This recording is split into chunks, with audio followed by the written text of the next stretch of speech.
Welcome, lords and ladies, to our latest episode where we talk about all things vintage in the hobby, and I'm holding 17 pounds of white metal in the show that is known as... Trapped Under Plastic, the coping mechanism for the financially irresponsible. Yes! Thanks for that intro. You're welcome.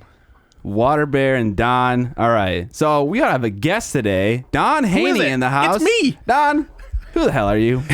Why are you in my basement? I'm just a dude, an old timey Warhammer guy. And I thank you for having me on the show, first of all. Absolutely. You guys welcome. are great. Welcome. I enjoy it. I want to say real quick, Minnesota has a long tradition of hobby enthusiasts. It goes back quite a ways. I'm going to talk about that a little bit later. Excellent. And you guys are continuing that tradition. So that's why I thought it was great to be on this show. Dude, I love being a part of that culture. Absolutely. I don't know. There's something about like family or like kind of like a pseudo family and having like rituals and kind of keeping those rituals up. I love that so much. Going to the hobby store, everybody knows who you are. You know, hey guys, how's it going? So it's great. Yeah, it's really fun. So I wanted to be on the show today. I wanted to talk to you guys about sort of the history of Golden Demons. I am a Golden Demon winner.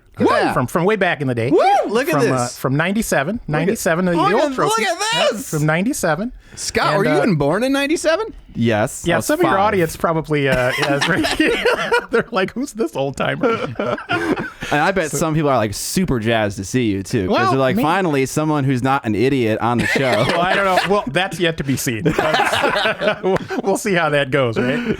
But I just wanted to share some of my works with you and kind of talk about the history of the Golden Demon and some of the old stuff. So brought some things to share today and kind of going back in the history. So in 97, I went to Baltimore, the Golden Demon in Baltimore, and I took this piece here, which is the battle scene category.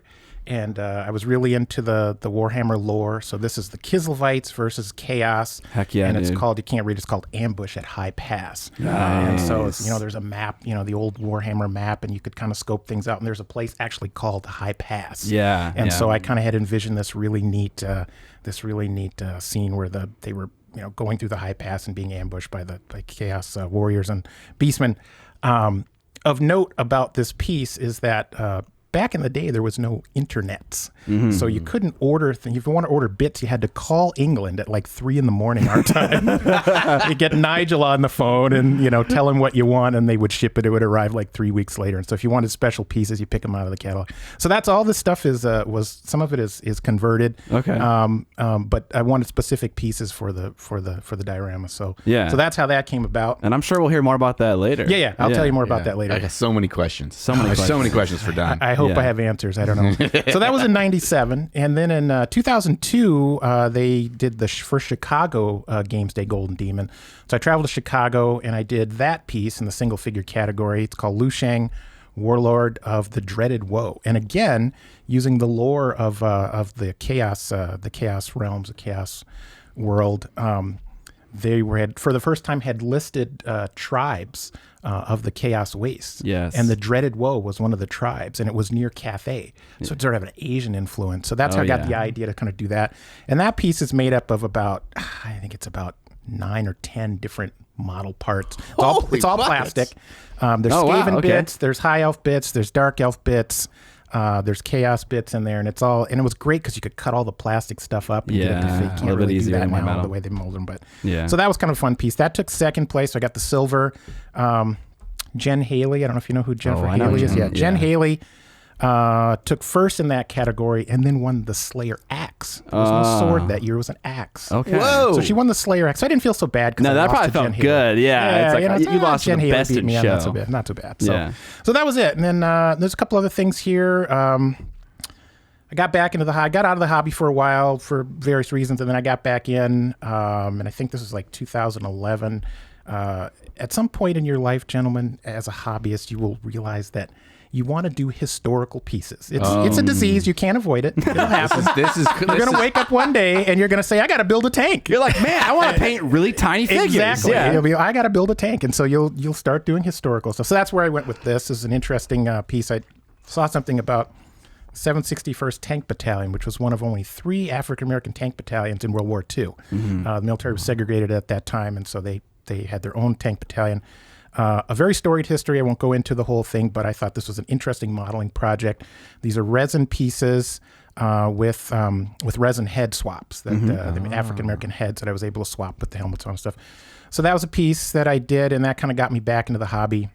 And so I kind of bounced back and forth between military stuff and gaming stuff, and now it's just kind of gaming stuff or whatever I find time to do. So Okay. Once you got to your midlife crisis and realized I'm an old man, I'm looking at historicals. I gotta turn back the clock. Exactly. Okay. Yeah, Yes. exactly. And the pieces get bigger, so they're a little easier to paint. Okay.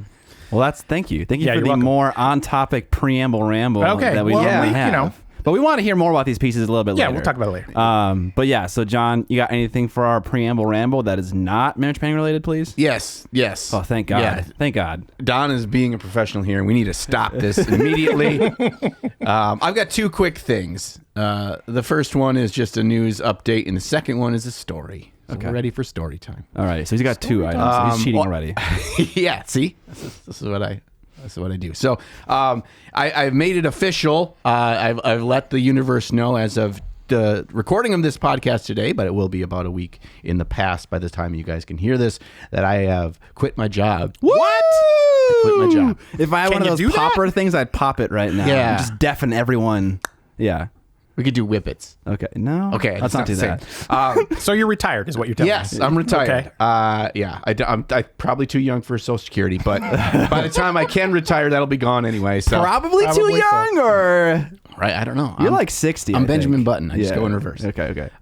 So I have now I'm a full-time YouTuber. Congrats, so this man. is scary. Awesome. It's all get up. I bet so. Yeah, It's scary, but it's kind of weird. I mentioned it in the video, but just like you, Don, when you mentioned that everything is Zoom meetings and working from home now, I've been doing that since the pandemic hit, and where I had my workstation set up was in my hobby room. Yeah. So something about the transition of Clash. Yeah, right. I kind of glare longingly over my shoulder at my painting station when I'm in Zoom meetings.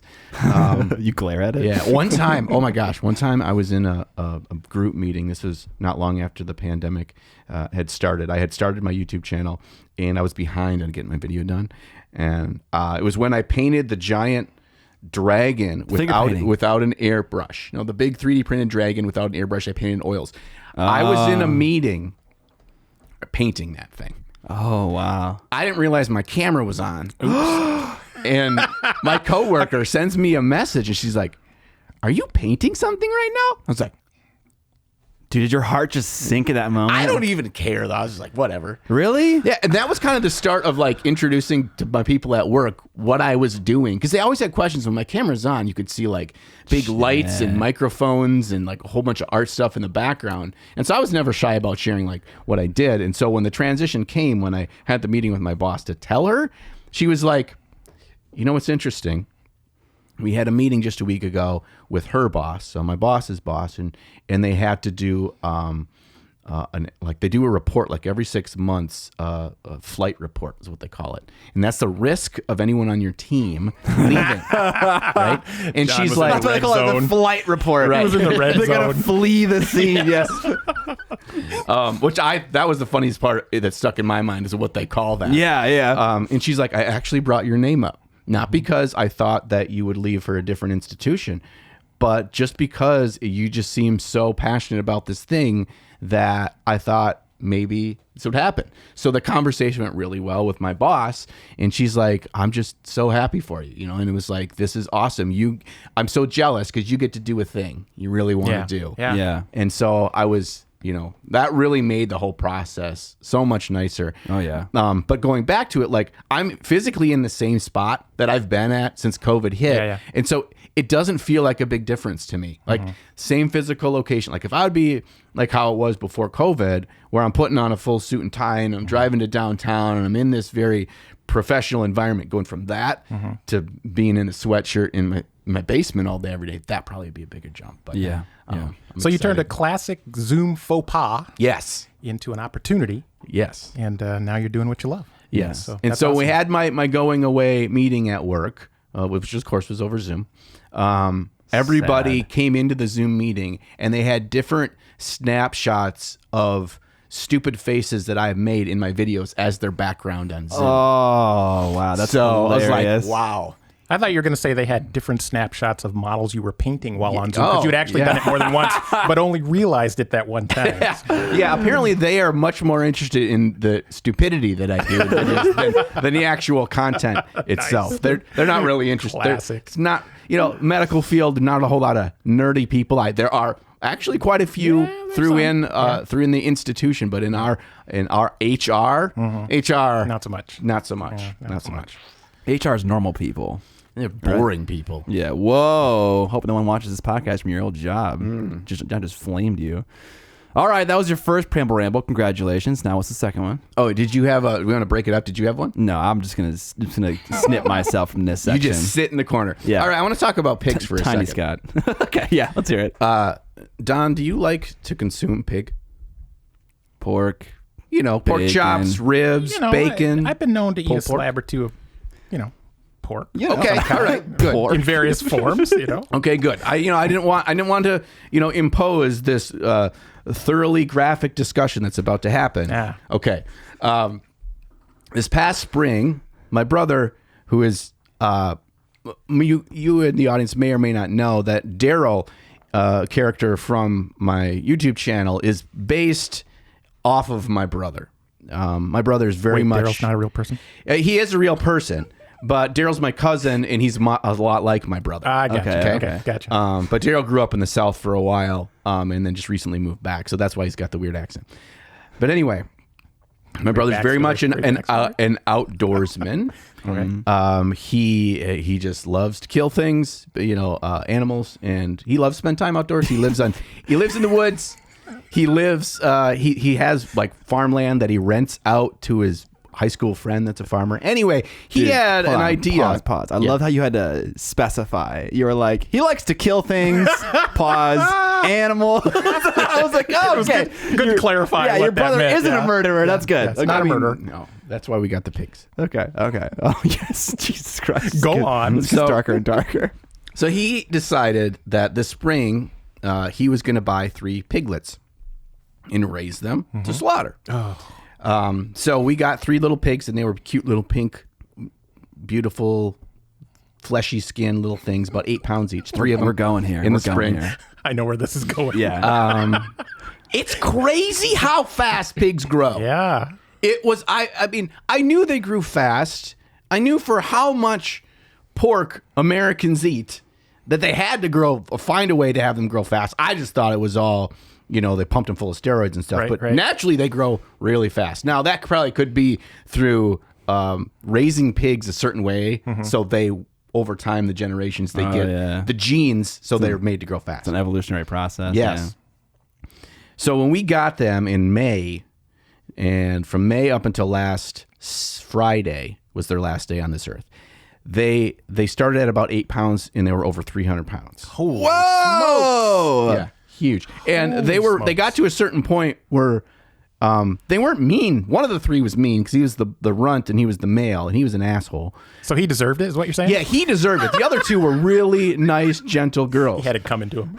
Yeah. He just picked on his sisters all the time. Anyway, they kind of become pets, but then we killed them last Friday, and then last Saturday we spent the full day processing. That's a nice word for it. Right, yeah. So 3 pigs to break down was a lot of work. Did you have an apron on? No. I just had my hunting clothes on because those already get bloody, and then you got to wash them and everything. Anyway. Wow, okay. I got to say, this is not a topic I thought we were going to discuss today. Yeah, I'm not offended by it. Neither did I. It's going in a direction I hadn't anticipated at all, so I'm not sure how I feel about it. I'm just sharing the news. Okay, go continue. The news in my life, Don. Go on. And I got to tell you, processing a pig, I processed a lot of wild animals in my life. I had never processed anything that so closely resembles a human. So it's just a little bit closer. Yeah. And so it was a little bit awkward at first. But then once all the skin's off, it's kind of the same. So I'm sorry I'm sorry, everybody. All of the vegetarians have just tuned out. Right. Yeah. I apologize. They are no longer listening. These were organically grown. They were free range. Right. They were happy pigs. This is what they Right were up until raised you killed for. them. They were raised for, and who we bought them from. Right. This was their. Yeah. Our goal was that they had the best time in the time that they were allotted. Yeah, I think honestly, this is like what farming is supposed to look like, right? Yeah. As opposed to like jamming them all in like a facility, Right. and So also, the fact that you are the one butchering them, I told you this in a message. You probably have way more respect for that meat, and will ensure that it all gets eaten because you're so close to the creature. So yeah. It's something about being close to the food that we eat, whether that's you grow your own tomatoes or. In this case, or you harvest a deer, or you grow your own chickens or whatever. Yeah. Something about it just means more. Yeah. And I had the first pork chops the other night, and my pork god, chops. the pork chops. Now I'm back in. You said pork chops. I'm back. Okay. It no longer has a face. I get it. Right. Doesn't have a face. Jeez Louise. I'm convinced that if we all had to kill our own food, there'd be a lot more vegetarians in the world. Oh, absolutely. Not everybody has the stomach for that, so kudos to you, sir. Yeah, lower meat consumption in general, absolutely. Right. And how do I get me one of them pork chops? Yeah. All right, Don. This leads to our second part of the story, which has been this past week. I have been, for the first time in my life, figuring out how to make your own bacon. So I have one and a half. Back in. Yeah. 1.5 pigs worth of belly that I had cured for 4 days. And then I dried for a day. And now tonight when I get home, I'll be doing the slow smoke over applewood.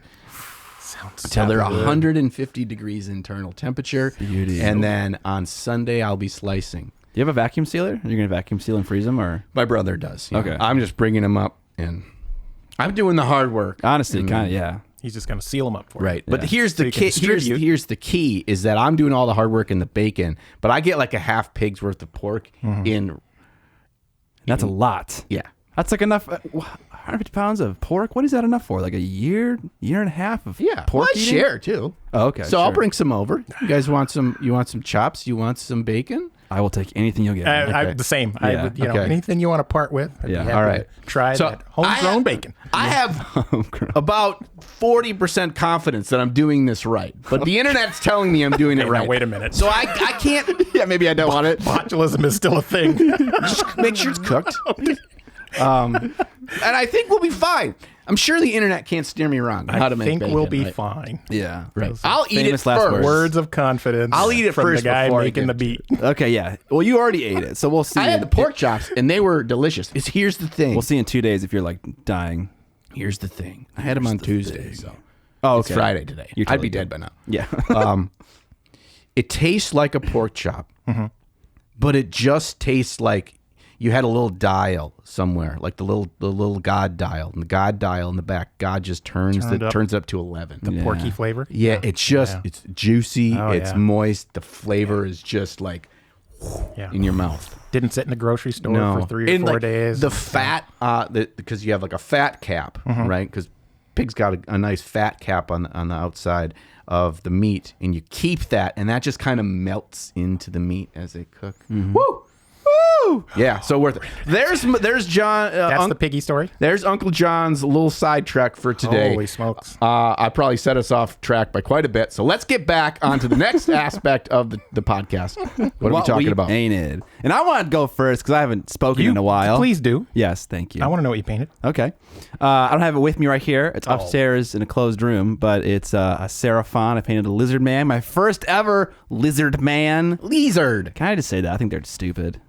You think so? They're not stupid. They're not stupid. But like, I think, okay, why did Skaven get a cool name and not called Ratmen and Lizardmen? Well, I guess they got a cool name now. They're Seraphon. Seraphon. Okay. Yeah. I've never been super into dinosaurs. You know, some kids were into dinosaurs when I was little. I was into like trucks and stuff. I was never into dinosaurs. So you would probably be happier if they made a Warhammer 40,000 Transformers Those already exist. army.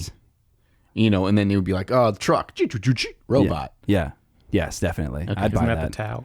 Yeah, that or Are they trucks? Yeah, they kind of look like Night they could Titans. turn into a truck. But yeah, never been a fan of Lizardmen, but I had a good reason to paint one this time, and they got it done. Not always a fan of painting like monstrous type creatures, which I think we discussed here before on the podcast, and I did in that video. They're more challenging to paint. Hating on the monsters. They're challenging for me to paint, honestly, like this guy right here. what is that called? That is a I don't know, some kind of demon. I've been got out of the a- game for so long. I can't remember. It's a corn. It looks like a corn demon it's a dog. demon Yeah. dog, whatever those are Bloodhound. called. I'm sure we're gonna get flamed in the Bloodhound comments gang. on this because we don't know. Yeah. I don't remember what it's called. Yeah, neither do I. But anyway, Fleshhound. Fleshhound. That's what they're called now. Nice, we got There you it. go. We got there. We got it. It's kind of like the Jurassic Park thing. It's like, Yeah, and then got it the- spits black things in your face. Yeah, this guy's screwed. This night, he's gonna get spit right in his eyeballs. Yeah. He's getting something. So I got that. I painted that, and then I repainted a Sister at Battle face, which right here. It was terribly painted before. Yeah, who painted it so terribly the first time? Me. You know, okay. After painting this face again, it's quite a challenging face to paint. Like the portion of her other eye is kind of like blocked a lot by her hair, and she has like a strange wrinkles under her eyes, which I just didn't paint because it made her look old. So I'm just hedging right now, saying that this is a hard face to paint, and I'm a good painter. Really, Why don't you please. hand it to a Golden Demon winner? And So when you say you repainted it, did you just paint over what you had already done? Yes. Or did you strip it and That's a then good question. repaint it? Because Yeah. that is a daunting prospect to repaint something that you've already painted, especially something of this size. Yeah. I wouldn't have attempted that. I'm usually with that's good enough. That's unless it's for competition, that's where I usually end up. It's like didn't hit all the marks on that one, but it's good enough. Yeah. That is And I would have never is repainted that figure, but really someone nice. bought it recently. yeah. they're like, hey, Hey. I want to buy this, but No, they didn't say that. They were just like, I want to buy this. My daughter plays Order of the Bloody Rose. And I was like, okay, I'll repaint the face because it looks like utter trash. But so, yeah, you asked a question that I also want to address to the audience is about stripping and not stripping. Yeah. So I did strip it. The head is super glued on. So I just I popped it right Okay. off. Yeah. And then I put it in some post-attack. And then I just painted it with isopropyl alcohol on the face. And it kind of just melted right off slowly.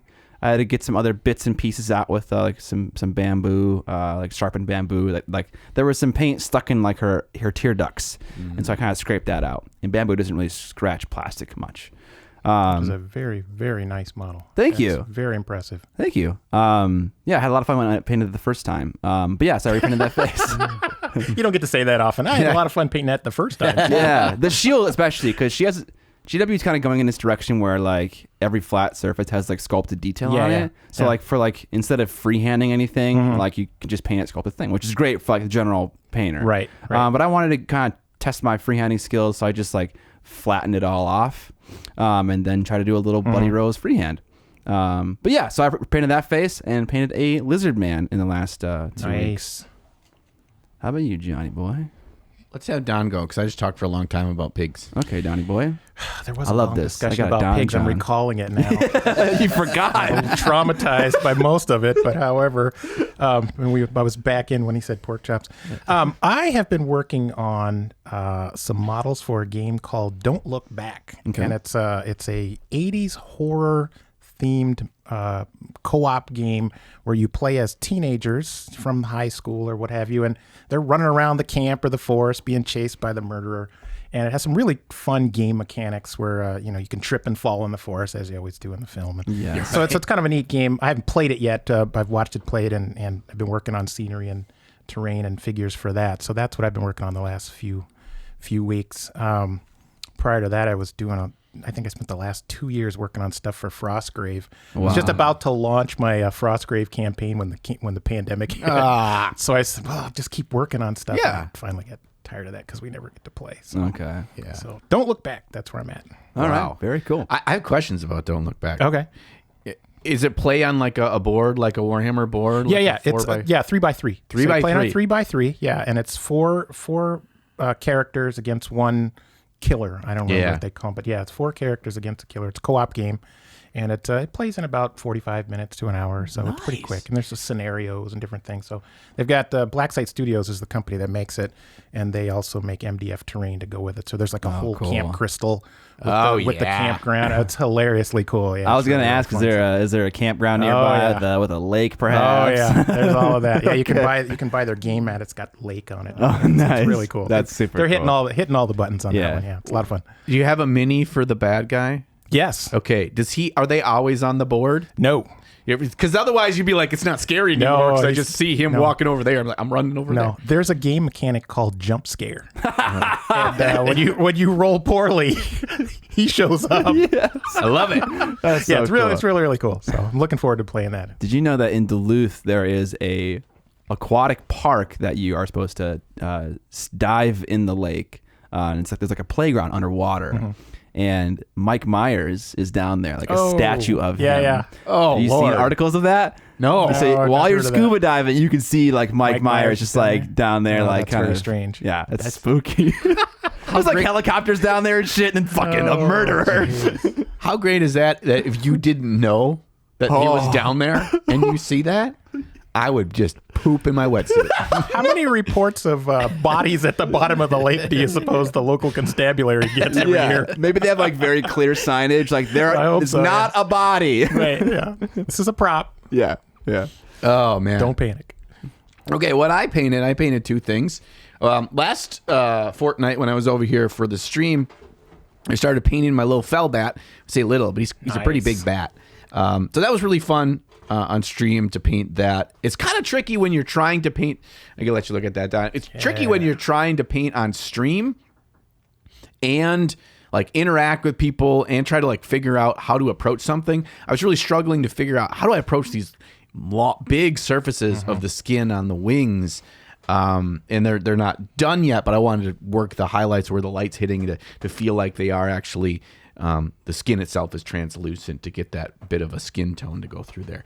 And then this afternoon when we're going to stream, I'm going to try to finish him on stream. Oh, is that done yet? It looks done. Like the face is definitely done, and the wings look very like all the back looks like you're still working on that. Yeah, his legs. Yeah, and like the actual parts of his arms, and they're actually the fingers that go through the bat. Haven't done that. Yeah, those are still just the face is stunning. I did tune in for part of the live stream on this.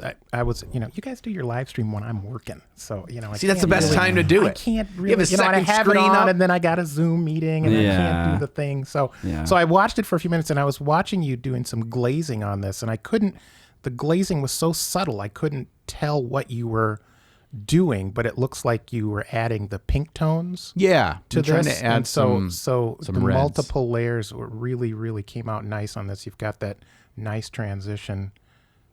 It looks great. Keep going. Just like you were saying, Don, you get to a point where if it's not for like a competition, it's like it's kind of where it gets the impression I want it to have, but I'm not going to make it so smooth. And I don't want to spend as many ungodly hours as I assume you spent on the ambush at High Pass. Yeah, we'll get to that, but it's tough to know where that line is sometimes, and sometimes you just do stuff because you want to, and it doesn't matter if it's you want to keep pushing the boundaries.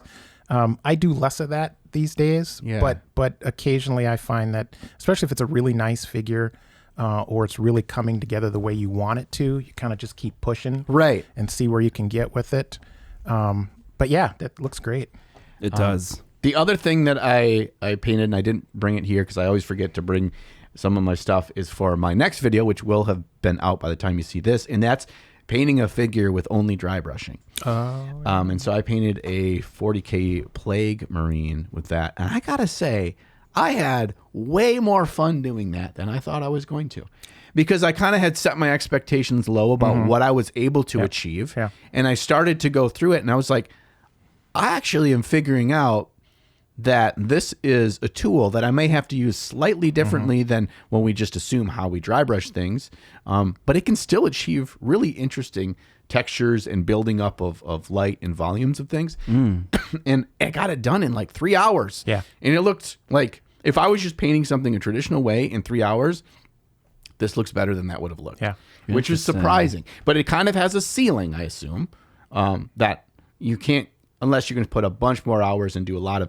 tiny stippling, it just kind of eventually hits a ceiling. But what I was able to get to pretty quickly, I was pretty excited about. So it can be liberating to use some of those simpler techniques Yeah. and try to master those. And the game changer for dry brushing was when somebody discovered that you can use makeup brushes for that. Yeah. Yeah, That is a soft total brushes. game changer because I've been dry brushing for years and never quite happy with, you get those errant Those short, brush strokes stiff bristles. from those Yeah, right. bristles, Bristles. and it would ruin what you'd done. And then somebody said, use makeup brushes. Whoa, that's Yeah. amazing. So that works really well too. So yeah, there was a guy back in the 70s or 80s, I think his name was Francois Verland, and he did a lot of military stuff. And he sort of I don't want to say he pioneered dry brushing, but he was known for his very subtle dry brushing technique on military models. And I remember that being called out by a couple of different folks over the years.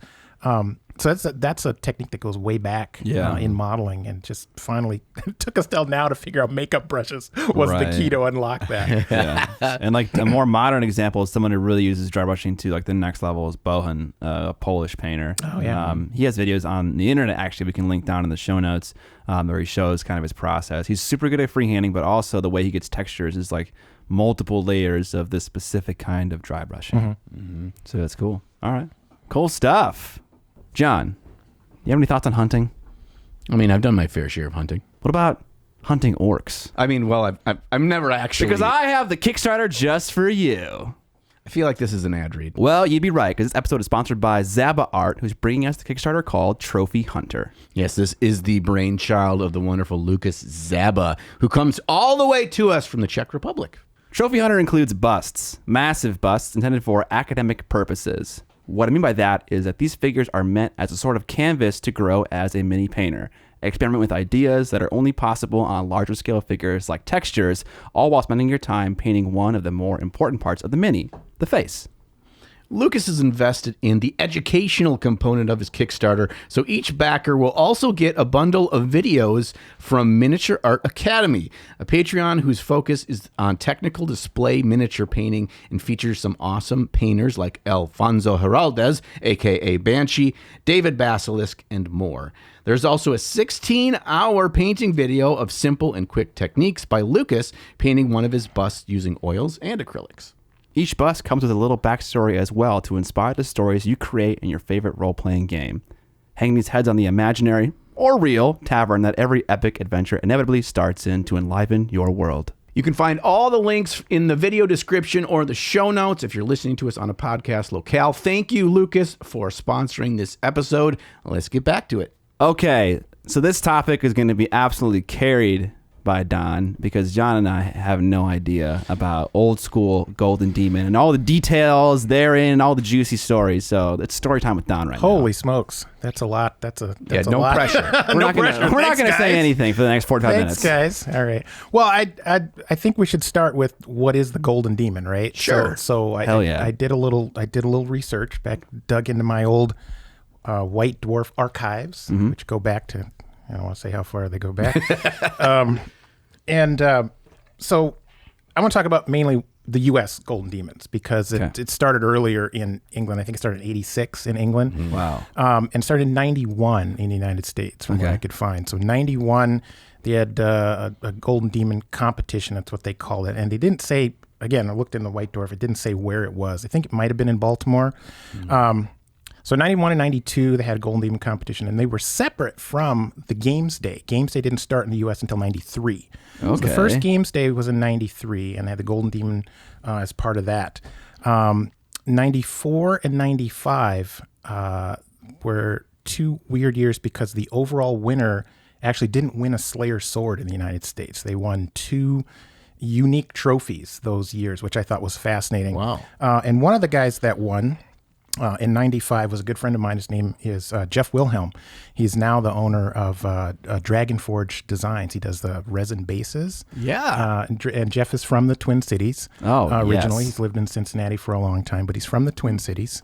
He's one of my contemporaries. And Jeff and I and another guy named Jim Ball were three painters that we worked together for two collectors over a number of years. We painted their entire Warhammer collection of miniatures. And these guys had, they were two brothers, between the two of them, they had hundreds and hundreds of miniatures. They had built all these Warhammer armies, and Jeff and Jim and I were the ones who painted all those. And so every couple of weeks, we were sort of like, oh, did Jeff paint that? Oh my God, that's awesome.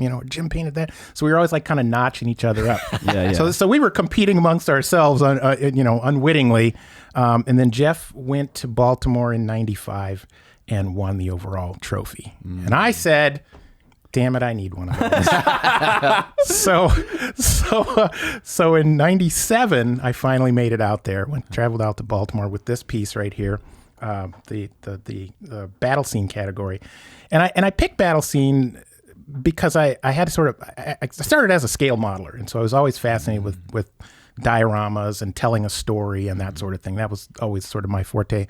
So I picked battle scene, which is a really weird category for the Golden Demons because typically that doesn't get a lot of recognition. It was always single figure or large monster or something of that nature that would win. So I was taking a pretty big gamble, but I was confident that with my knowledge of scenery and terrain building and storytelling, that I could make a piece that would be competitive. So I worked on this, and as I said at the beginning, I had to order special parts from England, and I remember Jim coming over to my house one night, and I had to hide what I was working on because I didn't want him to see what I was working on. Classic. And so I worked on this for, I don't know, probably 3 months, I think it was, and I traveled out to Baltimore with it and entered in the competition, and that was a really interesting day because I kind of went in with no real preconceived notions about how well I would do. This was, the premier painting competition in the United States, or that's what they tell us. And so I was getting a lot of buzz during the day. People from Games Workshop were coming by and saying, "Oh man, you're the guy that painted that? That's amazing. That's really cool." So I was starting to go, that is super doing cool. all right here. And then someone came by and said, "Hey, John Blanche wants to meet you. Woo! He loves your piece." And I was like, what? And so John Blanche came by and I got to chat with him for a while. Really a neat guy. We talked about a lot of different things. He's into he's into blues music and stuff like motorcycles and stuff. So it was really just kind of, we didn't really talk about miniatures, which was really interesting. Yeah. So that was kind of the highlight of the day for me, meeting John Blanche. So, I got the gold for that category, and then the way they set it up is all of the gold winners in each category are then vying for the Slayer sword. Okay. So first place in each category then goes in the pool for the Slayer sword. Okay. And Jeff Wilhelm, my friend Jeff, was there that day, and I remember he came running by and he goes, "Man, you got this! And I'm like, yeah. So it turns out I didn't got this. Oh no! No! I know, it was a crushing blow. A gentleman by the name of I think his name was Jocelyn Goyer won the Slayer sword that year with a wood elf dragon. Okay. It's a really nice piece. He'd done a lot of really fantastic stuff on it. So I was a little disappointed because it was kind of a big build-up, but I was happy to go away with and it wasn't even the nice trophy, then it was the little trophy, but I was still very happy to. Do you remember specifically how you felt when you figured out you didn't win the Slayer sword? Initially it didn't matter, but on the ride home, it started to hurt a little bit. Really interesting. I feel like I would react immediately. Yeah. I'd be like, "Fuck!" Like if I didn't have something that met an expectation, I would just be like super sad. Didn't hit me right away. It was on the ride home, and I was like, "Dang!" It's so close and so far at the same time. And you put a lot of effort into this, and like 3 months at a time. I can tell you how many hours it was. It's irrelevant, but the point is that you pour your heart and soul into it, and you do the best work you can do, and you come away with whatever you get. Yeah. So that was quite an interesting experience. Question about the making of it. You said it took 3 months to make. Were there other projects you had in between, or was it this solely for 3 months? No, it was solely for 3 months. Holy shit! Yeah. That is the kind of dedication I think it takes to do a competition level piece. Yeah, no kidding. So people who win nowadays spend that much time on a piece. So it's been the same. Yeah, hundreds of hours on some pieces that maybe even less, honestly. Yeah. There was a guy, Victor Hardy. Are you familiar with Victor Hardy? No. Victor Hardy did a piece. Boy, I'm not going to do it justice, and somebody's going to correct me in the comments. Victor Hardy did a piece with this most amazing freehand work on it. He had painted this entire sort of Gothic cathedral paint. I can't remember what it was, but I just remember there was controversy about it because of the nature of the topic. But I mean, I can't imagine how many hours he spent painting this portrait on this.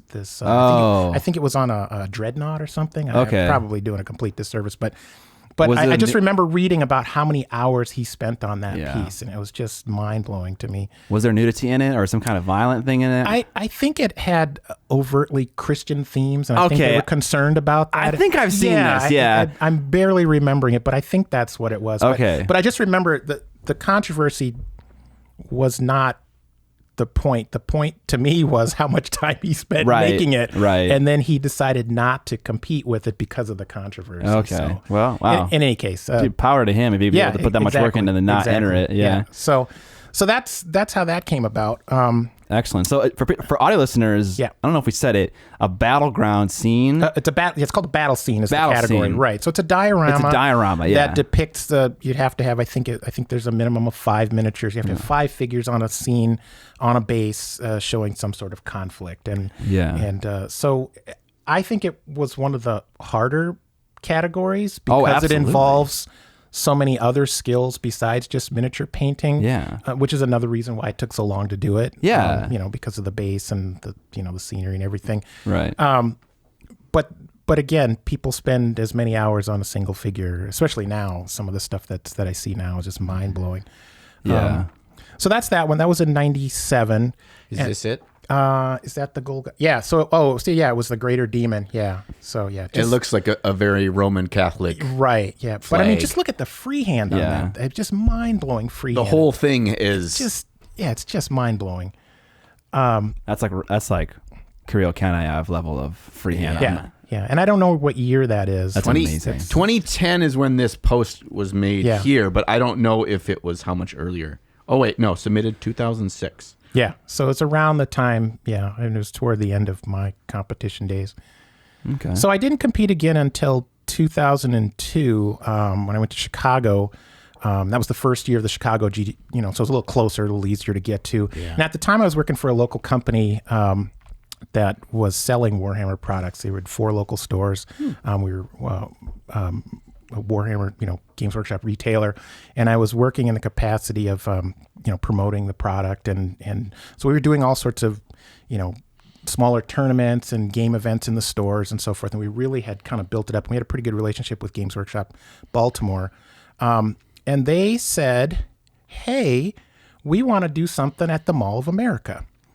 And my boss said, "Okay," and so we worked out a deal with them. They actually sent a team of people out, and we worked with them, and we put on a Rogue Trader tournament. This was in 2002. We put on a Rogue Trader tournament in the Rotunda at the Mall of America. We had 50 players. Wow. And at the time, I think it was the biggest Rogue Trader tournament that had been in the U.S., and we put that on. That was a sort of a Herculean lift.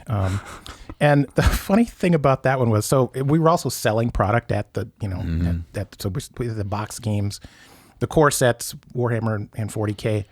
And I think that day, we maybe sold 40 or so box sets, which is a pretty good day of core sets. They're about $100 a piece. So later that summer, I went to Baltimore with a coworker to the Baltimore Games Day, not to compete, but just to go and take a tour of Games Workshop. And so we talked to the guys that we had come out to Minnesota earlier. And when they would introduce us, they'd say, "Hey, this is Don and Travis from Minneapolis." And I'm like, "Oh, you're the guys that did that Rogue Trader tournament?" And I'm like, "Yeah. Oh, we heard you sold like 50 box sets that day." I'm like, yeah. So then we go and meet another guy.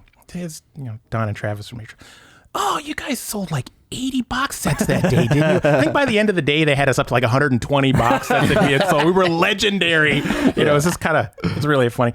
So I didn't compete, but I did get to watch the Golden Demon in Baltimore in 2002, and that was a pretty interesting competition. I remember it being highly competitive and seeing some really amazing pieces. So when they announced they were going to do one in Chicago, I thought, well, the competition's really ramping up. What could I do that would be different? So that's I think the Chaos book had just come out earlier that summer.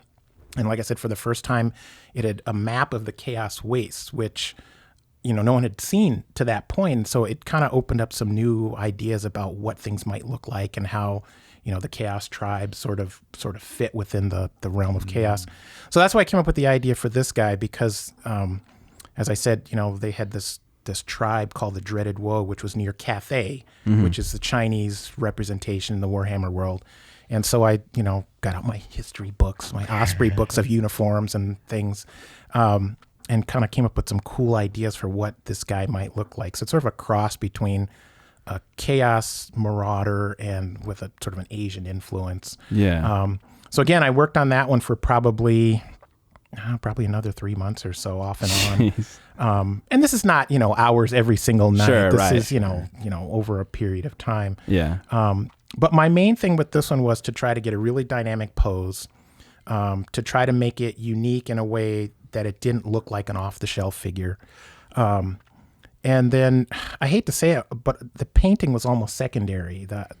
My real goal with this was to make something unique that no one had seen. I felt the same way about the last piece I did. The painting came secondary just because I had no time left to really paint. Yeah. I was more interested in the sculpting and the conversion and the base. And that's I think that's where the bulk of the time on this one went, because like I said, it's made up of about 9 different parts. Somewhere there's a picture of all the parts laid out. But it's got a Skaven torso, and then it has I think that's a high elf lower body, because it's got the scale mail. Yeah, I recognize the scale mail. The legs are from the Chaos Marauders. I think one arm's from a dark elf, and one arm is from I think it might even be an Empire figure. The horse chopper is custom made. It's just a brass rod. What? He mentioned a horse chopper last week. The horse chopper, that's right. He saw so he's got the horse chopper, traditional Chinese weapon. Yeah. And in the back, so what I wanted to do was to really make him look different, was to kind of resculpt the face. So I changed the shape of the nose, added the Fu Manchu beard, and then I added this, your viewers won't be able to see this, and the podcast listeners won't, but he's got I think they call it a Q. The hair, the braid in the back is called a Q. Okay. And so it's a very long, and that's made with twisted strands of brass wire, or copper wire, I think it is, because it's softer. So twisted strands of copper wire, so it would hold its shape, and then I sort of braided it together. That's super clever. Yeah. So, so doing different things, different build techniques to get it all to fit together, and then, like I said, painting it was, I don't want to say it was an afterthought, but at that point, I kind of knew what I wanted to do with it, so I didn't have to really think a lot about how I wanted to paint it. It was really in the sculpting. So the base was, I kind of wanted to do something with the base. In the Chaos book, I remember they had done these things with these weird color spikes coming out of the ground, and I sort of wanted to echo that. I wasn't really happy with it, but there was no time to change it at the end. So if I had to do it over again, I would do the base a little differently. But otherwise, I think that overall it turned out pretty good. I was pretty happy with that. I like how he's balancing on one of the spikes. It definitely adds to this element of like a samurai, some kind of... Yeah, so like the sort of light on his feet, sort of that warrior ethic, that monk ethic, we're sort of dancing across the piece of the terrain. So let's back up a little bit, because I have a lot of things I want to say. Yeah. So like this diorama is super cool from a lore perspective, because you might not know because you hate game lore, but like Kislev is like the Osgiliath of like the world of men in fantasy, which is to say they are like the first barrier between them and like all of the chaos wastes. Oh, yeah. So the reason why the Vanguard, the Vanguard, so this is why you're seeing Kislev, which is not a race that is in Age of Sigmar yet. If you are a fan of Total War Warhammer 3, the video game, that has Kislev in it. Oh, you're familiar with this? I am familiar with that. Yeah. Because Kislev has always been my favorite of the Empire realm. Right, yeah. They're part of the Empire. Yeah. And they're sort of based historically on like the Polish winged hussars and that's what you're seeing with the wings here. So they have a basis in history for this. So they kind of look like the Eastern European medieval Russians and those. So I thought the lore was really cool, and I liked the fact that it was, they were always sort of depicted in the winter. Yeah. And so that's why I thought that would make a really cool sort of diorama, because again, it was something you didn't see a lot of. People weren't doing a lot of Kislev models. Yes. So that's how that Bear Cavalry, all that good stuff. And then the single figure you mentioned, I mentioned this when we talked about it in the coffee shop, but like, we haven't seen Asian-inspired chaos models, I feel like ever from the actual product line Right. until Warcry.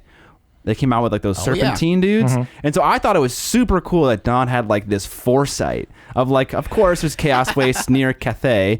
Of course there's going to be more of an Asian inspired chaos like Marauder type dude, which exists now in the range, but you converted it and made it here in 2002? Yeah. That's so cool. Well, again, going back to the lore, I think that is, that's the font of all knowledge for any great hear that, modeling, John? for any great modeling task you might want. This is kind of like the pig story for John. Check it out. Okay, I'm with you. I'm listening. KDM, monsters. Yeah. Monsters. So I think reading through the lore, looking at the maps, those sorts of things, can be really inspiring when you're trying to come up with an idea for a project for Golden Demon. I think that the judges actually kind of recognize that too. Yeah. And when they see something that triggers the lore, they're like, oh yeah. Yeah. So I've heard that comment from the judges that they really like that about, not about mine, but that they just like in things that general. are in the lore. Yeah. And in fact, that's still a thing to this day. I chat with one of the head judges of Golden Demon, like sporadically, and he mentioned that they do really like pieces that kind of go with the flow of the lore.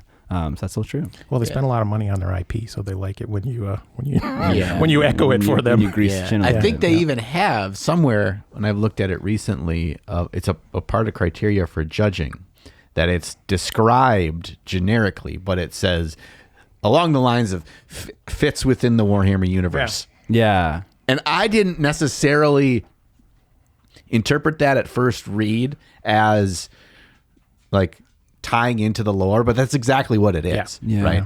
The universe is their lore, and I think sometimes that like maybe I get eye rolly about the word lore because it's the word itself that has a lot of baggage, with it, and not just about Warhammer, just in general, people talking about lore of a video game or lore of the Underworld's the movie series. It's just like, oh my god.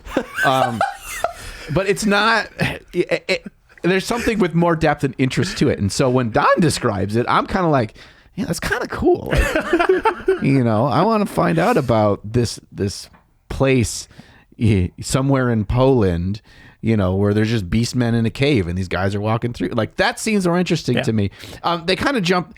Again, this is my own personal opinion. It feels like they kind of have to one up themselves all the time in their lore, and it just kind of gets a little bit Fonzie jumping the shark to me on some stuff. But that's just my own personal opinion. No, you're right. The books are just like, how violent and descriptive of that violence can we get? And that's kind of what it feels like sometimes. Yeah. And lore conversations can also tend to spark a lot of actually moments, which nobody enjoys. Oh, yeah. Yeah. And also their lore is super confusing. It's very deep and very confusing. Yeah, it's all over the place. Just stick to one, and that's all you need to know. So just enough to do the diorama, and that's all I needed to know. So don't get me started on vampire lore, bro. Was it more in the 90s, early 2000s? Was it more easy to follow? Was it more clear cut, or was it just as kind of convoluted as it feels today?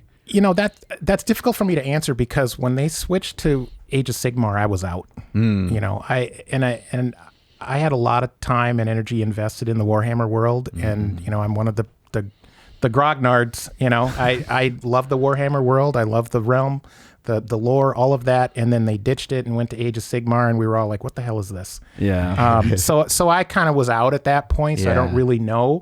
I have friends who are still in it, and they swear that the stories are great and it makes sense, and it's great. And I it's nothing against Games Workshop or any of the people that enjoy Age of Sigmar. It's a fine game, I'm sure, but it just wasn't for me. And I just kind of stuck with this, and I knew this. And when they ditched it, I was sad to see it go. But that's the way it is. Well, it's coming back. That's what we hear. The old world. That's what we hear. Shall return. I'm very excited. Don is.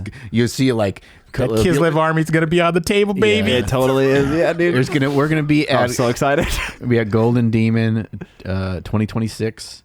And Don's going to be wearing this large purple cape, and he's going to walk through, and he's going to like pull back the cape, and there's just like all these competition pieces. And he's like, on square bases. I'm back. Square base, old world. Well, I'm 127 years old now, so that's unlikely to happen. God damn, looking good. Well, I want to go back for just a second because when Blake was on the show, he made a comment about the show that that I took umbrage with. Okay, and I think he said, I think I wrote it down because I wanted to quote him. He said, "The set was not as impressive as it is behind the camera." That's true. Hopefully that'll change. I sort of took umbrage with that. Blake is a nice guy, I'm certain, but you don't come to Minnesota and denigrate our strong history of gaming traditions by talking about the set. And I just want to say that I'm impressed with what I've seen so far, and I think I met your producer, Sergio. Yeah. Terrific guy. He's doing a great job. He's doing a great job. Yeah. And Chucky behind the camera. Chucky. The whole scene. Yeah, Chucky, he's doing a great job. brother. He's doing a great job. But Trixie, the makeup person, she's taking years off, Right. with the That's expert. why. How was the green room? Were the snacks good? The green room is spectacular. I've never seen so much Mountain Dew in one place. Yes. Unbelievable. Did they take out all the blue M&Ms like They you did. ordered? Yes, they did. Good. So the rider was the contract. Was any that, of John's bacon in the room? I didn't see the bacon. It stay might away- have been stay gone. away It's still smoking. We'll get it to you. So I just want to say I think the facilities are fine. I don't know what Blake was talking about. Yeah, Blake, screw you. But- those California boys, Don't come I think. and talk down our staff and crew here at this show. Right. I don't want to say that. All right, back on topic. Sorry, a little sidetrack there. I thought we Minnesotans have to we watch each other. We got to stick together. That's right. Long and storied tradition. Yeah, it's long, harsh, cold winters, and you don't get through it alone. What the hell else are we going to do, right? We have bond. We bond. have a tribe here. What the hell else are we going to do? Oh, can I? Yeah, let me also interrupt for a brief moment. My friend Curtis was considering moving here, and he looked up on Reddit about the state of Minnesota and its characteristics.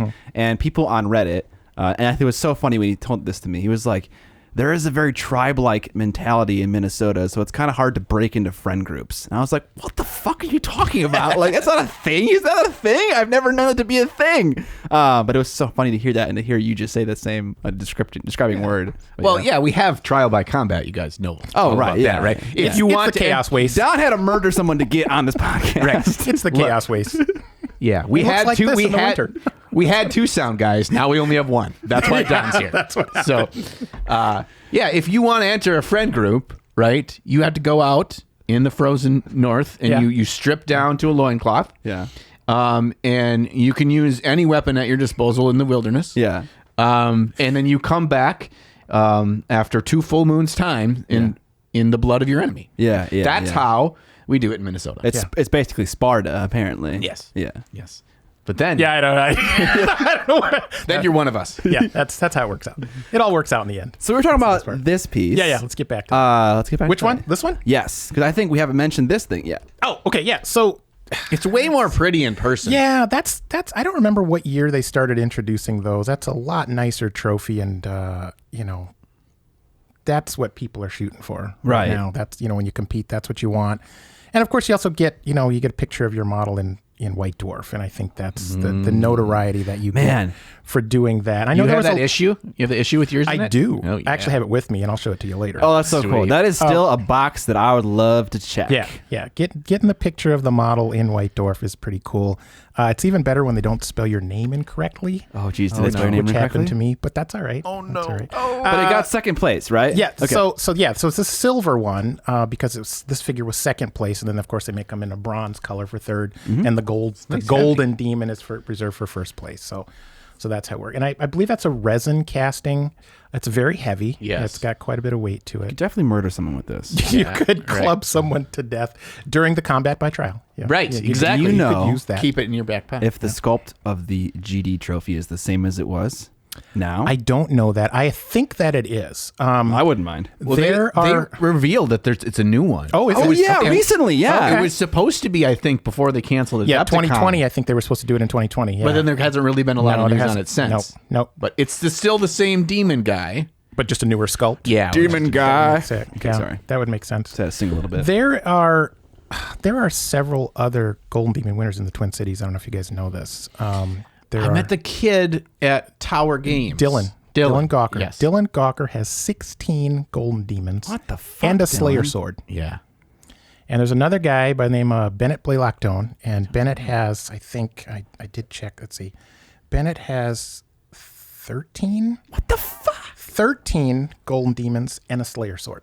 John, surely we can get one. We have Surely. Surely. again a rich history of gaming traditions. Did you guys travel? Did they travel for these awards? They did. Okay, both Dylan and Bennett traveled to Baltimore and competed in Baltimore. They've also competed in Chicago, but they both won the Slayer Sword in Baltimore. Damn. That was sort of the premier, because that was the first one, right? And that was the you made the pilgrimage to Baltimore, and you prayed at the temple of Games Workshop, and try to compete. You had the incense burner, and the Chicago. Then there was the Chicago one, and then they did one in Atlanta, and then they did L.A., and then I think the last one they did was in Memphis, and that was in 2013, and I think that was the last one in the United States was in 2013 was the last year Golden Demon. I thought Chicago's 2013 was the last show. It might same year. Yeah, I think they did. But it could have been both same year. Yeah, Memphis was the last city they added. Okay, and I'm not sure why they added Memphis. It seemed like because GW is headquartered in Tennessee. They moved there. Okay, because they were in Baltimore for a very long time. Oh yeah, it's now Tennessee. Yeah, I have family in the Maryland area, and so that was always my excuse to. I'm going out to see family. You're like, what up, cousin? See ya. Come out of here. Gotta go to the Games Workshop store.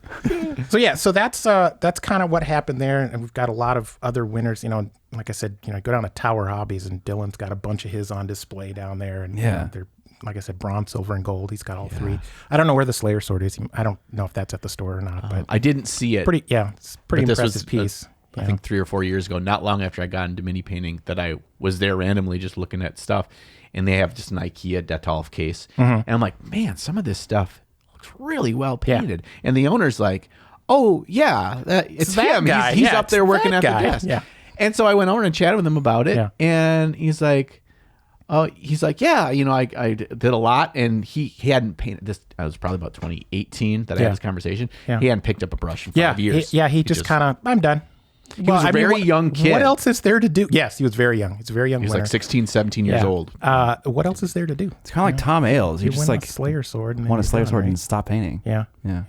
Well, it's interesting because a lot of my contemporaries, a lot of guys I competed against, or a lot of guys I followed, that had competed over the years, I don't see any of their stuff online anywhere. I looked for some of them, and I don't see any of their stuff anymore. So I don't know if people just stop painting at some point, or if you get to an age where Instagram and Facebook, like you just don't have time to do that. I know taking photos of stuff is really challenging and time consuming for me. I don't have the time to really do that. So I have not one but two poorly maintained Instagram accounts. That I try to get stuff up on once in a while, but I just don't spend a lot of time taking photos of stuff. So maybe that's why you don't see them anymore. But it's possible people just sort of outgrew the hobby too. So if you ever want to come by to the new office space and bring a bunch of models to get photographed, I'd love to do that for you. Okay, cool. Yeah, I got some stuff. Cool. Yeah. I might have to up my game a little bit though. Scott will take pictures of himself with your trophies. I'll put your trophies on my set. That's fine. Forget them there. There'll be a small fee, but that'll be fine. The rental charge. Rental fee. Yeah. Work something out. All right, what's next? Because you have a lot of things you want to talk about. You want to talk about scoring, different competitions. Yeah. Well, I think it was your first episode of the show. You guys had a conversation about different types of competitions. It might have been your first episode or your first or second episode. Okay. It was early on. Yeah, it was early on, and you guys had a conversation about, miniatures competitions and how they're scored and how they're constructed. Yeah, and so different forth. ones. So that's kind of what I wanted to talk a little bit about, because, like I said, Games Workshop has promoted the Golden Demons as the premier miniatures painting competition in the world. Mm-hmm. That's great marketing. It's not necessarily true. I mean, it's the best Games Workshop. Exactly. It's only GW minis. Yeah, it's only GW stuff. Yeah. So it's limited to their product in it, and that's fine. So there are some limitations built into that. If you're going to compete, you got to paint a Games Workshop piece. If nothing there speaks to you, you wouldn't enter, right? Right. It also is what you'd call it's a winner take all system, right? So it's a first, second, and third in each category. Everybody else can go to hell home, right? That's kind of pack it up and go home if you didn't win. Yeah. And when you talk about the time invested in some of these pieces and the blood, sweat, and tears that you put into them, you go to a competition like that, you don't make first cut. It's crushing, right? Yeah. So you don't always know why, and judging is always subjective, and so it's for arbitrary reasons. Sometimes people don't meet it. So there are other competitions out there, and you guys sort of reference this without knowing that these exist, about different ways that you can judge a competition. And one of them that is the best known is called the open system, and that was something that was created by a guy named Shepard Payne.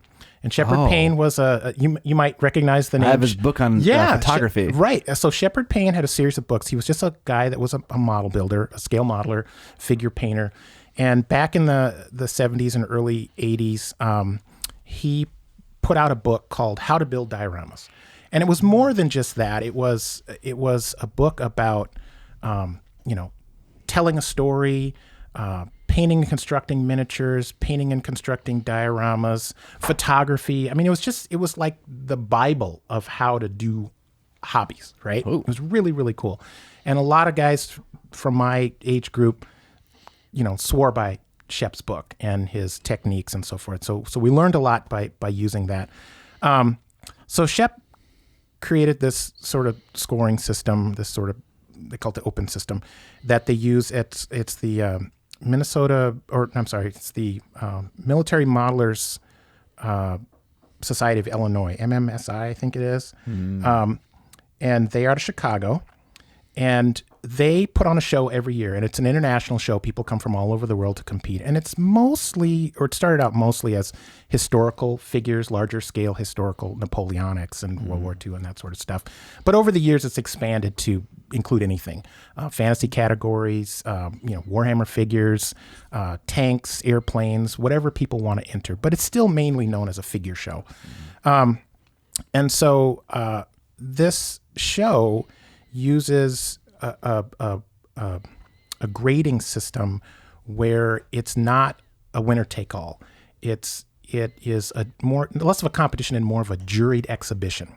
So think of it as, people coming together to display their works, and then a team of judges who are themselves, multiple time winners, will go around and grade things according to a certain rubric. And you can win a gold, a silver, or a bronze, or a commendation, depending on the level of your work. So there's no limit to the number of awards that can be given in this show. The work is rewarded for its own level. So you're competing against yourself. Yeah, How well did you meet the rubric for that? And so a couple of notes about that I took, which I thought were really interesting.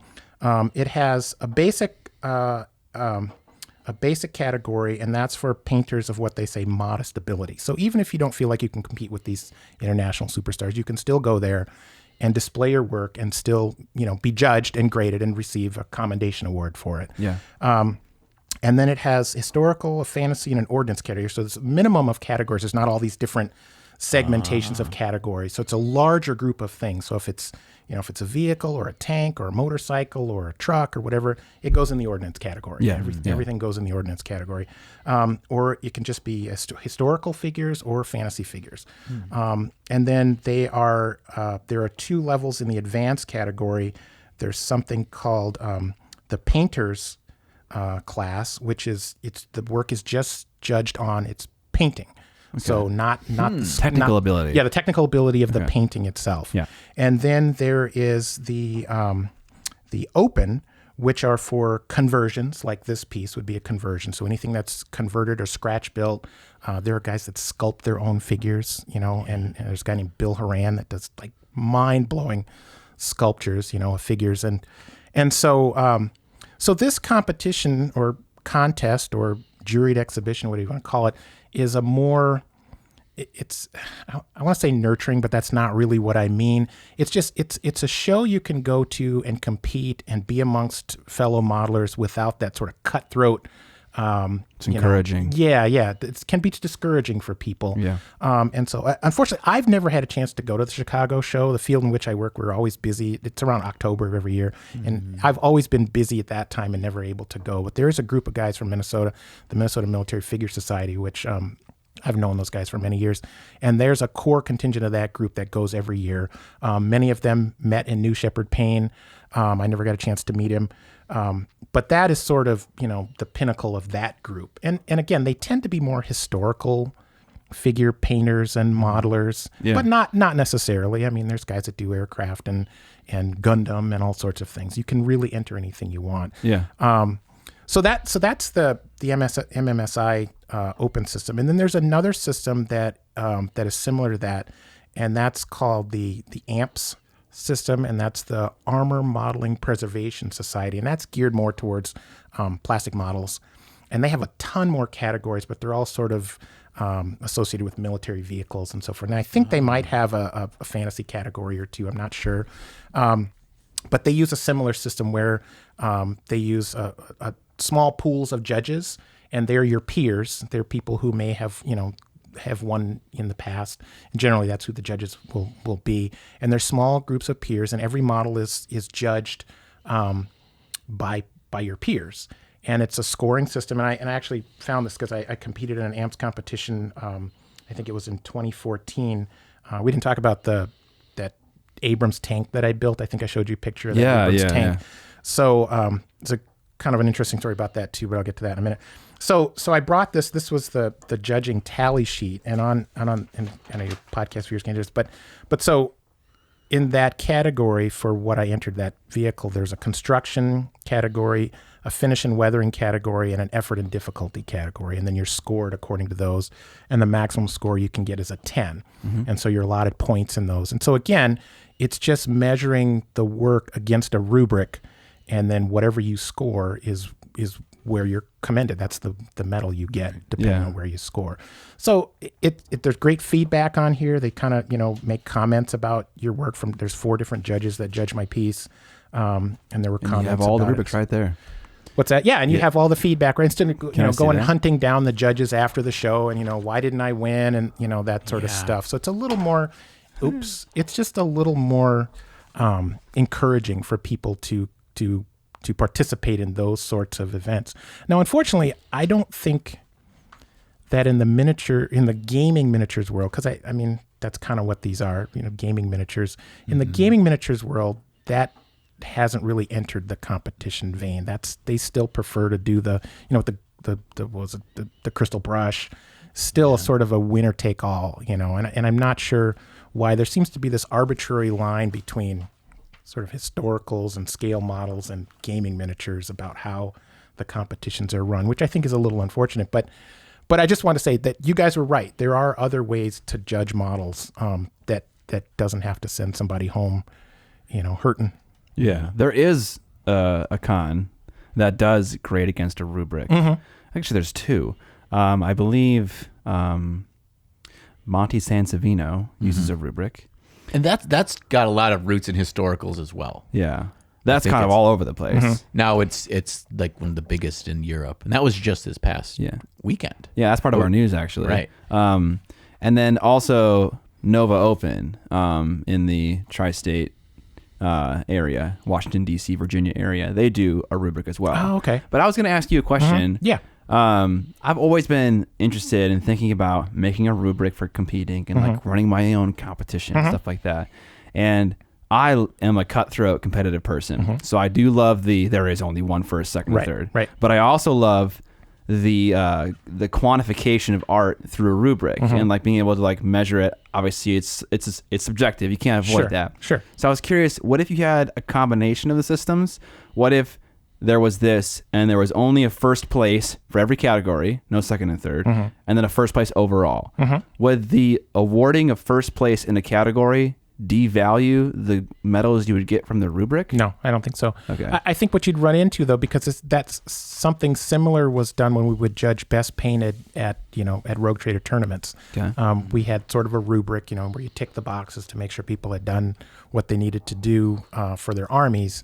But what happens is you end up with several that have the same top score. So then you still have to use that subjective methodology to choose who the overall winner is. Right. And this kind of competition avoids that altogether. It just says these are all a 10, right? They're all a 10. So how do you pick a 10.1, right? Right. So that's kind of what you might run into with that. Yeah. But I like where you're going with it, and that is that providing feedback to the modeler about what the judges liked, and having multiple judges also makes a difference. You don't want to just have one guy. Yeah, absolutely. So you got to have multiple judges. And exposing the score. Like, absolutely. If the judge knows that their score is going to be like public knowledge, it's like they're going to make sure they're not treating anything unfairly, because it'll be obvious if they are. Absolutely. One of the knocks I've heard against, sort of the open system and the AMPS method is that, people call it, you get a participation trophy, right? Everybody shows up, you get a trophy. Right. And I think that's that's a little crude. I think that's a crude way to look at it. I think, again, if you're thinking in terms of a competition, then yeah, maybe. But if you're thinking of it in terms of a juried exhibition, like a museum show, then, you know, you're just grading the work and saying, oh, this stuff is really fantastic. This is maybe almost there. You know, so you're providing some feedback to not only the modeler, but to the audience about the level of work that they're seeing. And one of the other interesting things about it is that they said that, you know, over time, the rubric of what equals a 10 changes, right? Yes. So from the previous year, something that was a silver, now this year that might be a bronze, right? Yeah. Because the work continues to improve over time, and you're seeing more and more spectacular things. But you're still awarding, you know, recognition for that work. And that's the part I like about it. So like I said, you know, you invest a lot of time and you go to a show, you travel a long ways, and you go home with nothing. And that's defeating. Nobody wants to do that anymore, you know? So or if you're competitive and you got those competitive juices and, you know, it's maybe try harder. I don't know. So I think people's are different people, right? Just try harder. I'll be back next year. Right there. Try harder. Get right? good, scrub. Get good. That's right. So anyway, so I just thought that, you know, after watching that program that you guys did, I just wanted to let you, those do exist. Yeah. And I think if you want to do a hybrid system of that, you certainly could. Yeah.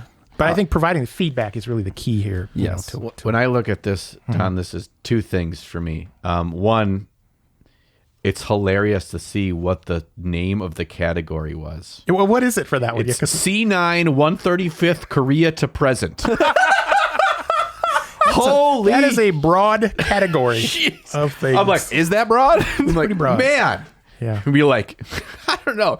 It can take place between January 17th and 1968. Yeah. And Yeah. it's like, whoa. And 135th scale, like they must have 117 different categories. Yeah, you can provide a link if you want to. There's a link to the AMPS scoring page, and they must have like 20 categories. It's really specific. Yeah. And that's one of the differences between them and the open system. The open system has 3 categories.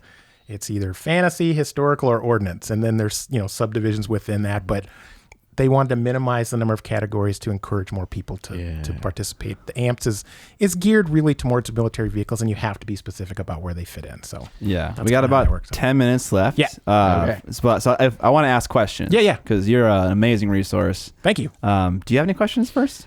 I had some. Yes. Kind of an observation, and then maybe let's see if Don can expand on this.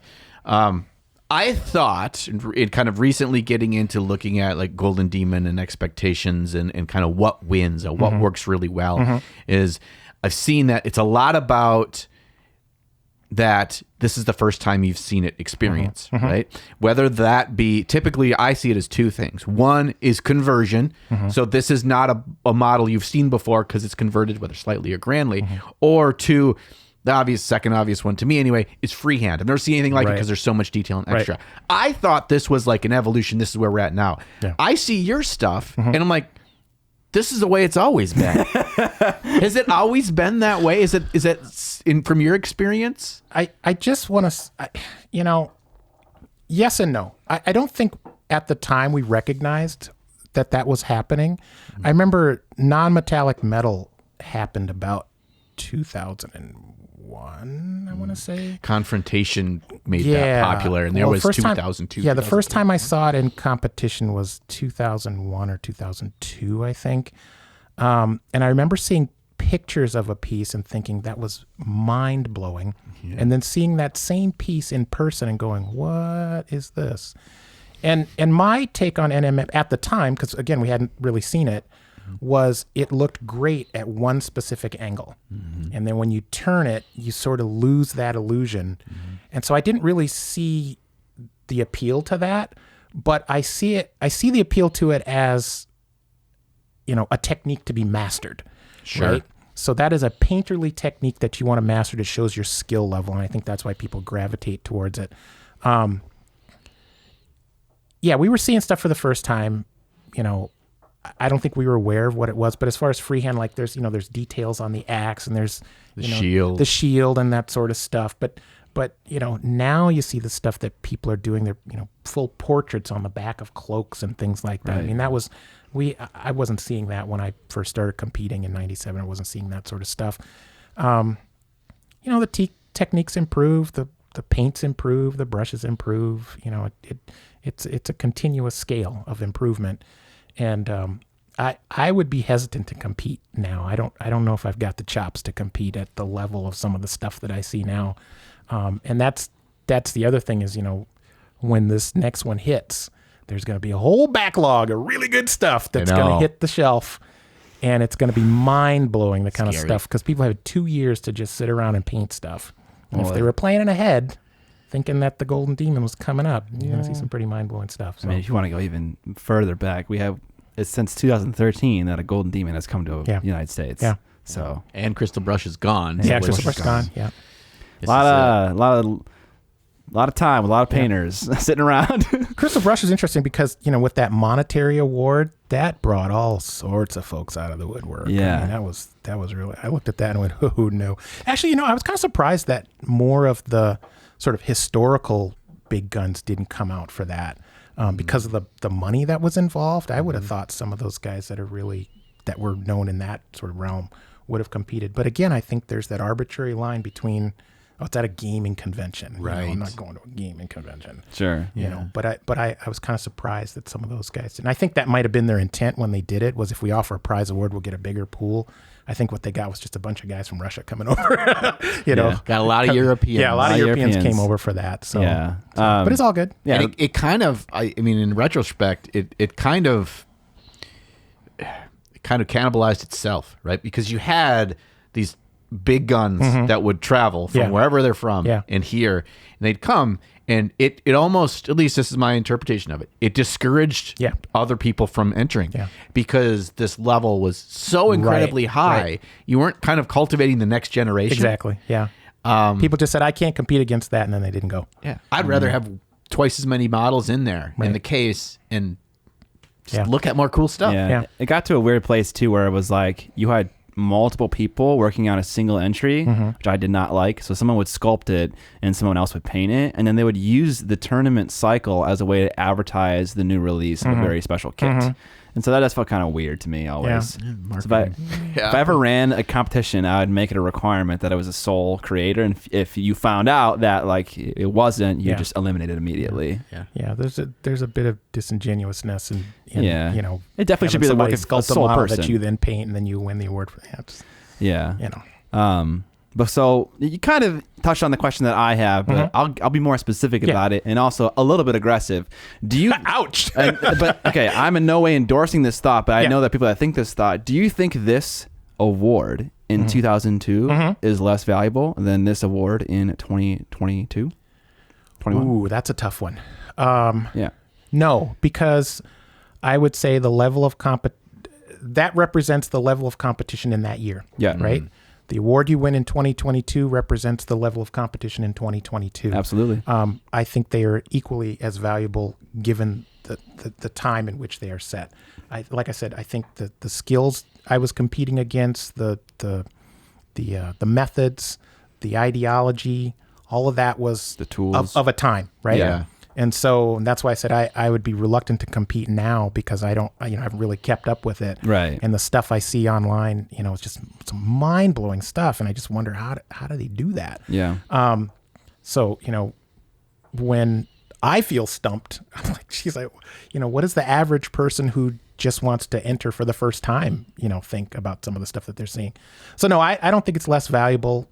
I just think it's of a time. Yes. Correct answer. Thank you. 10 out of 10. I win.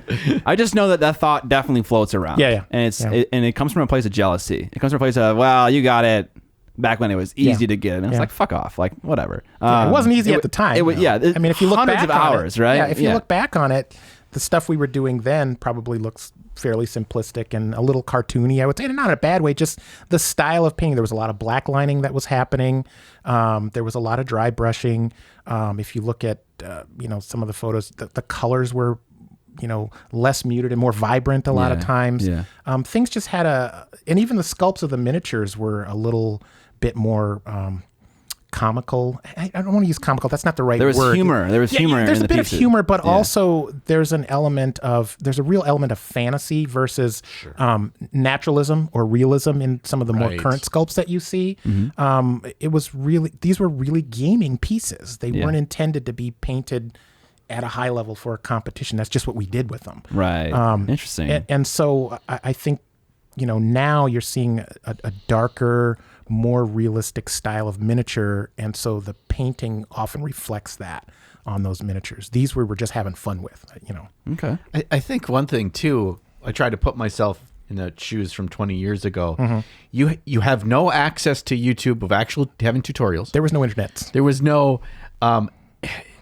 the most you had to learn how to get better was one, you find somebody that's been doing it for a long time and physically work underneath them.